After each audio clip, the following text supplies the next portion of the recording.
Сәлем достар. Бүгін сіздермен бірге жалғыз.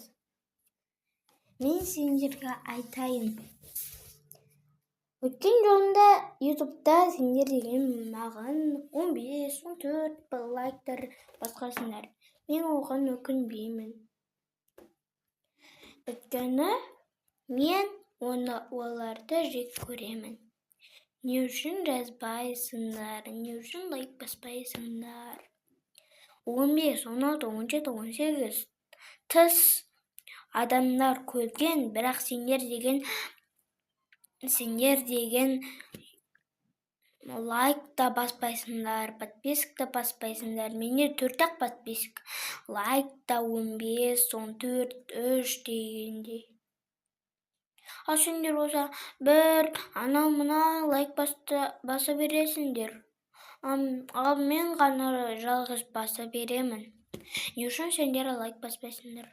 Айтыңдар.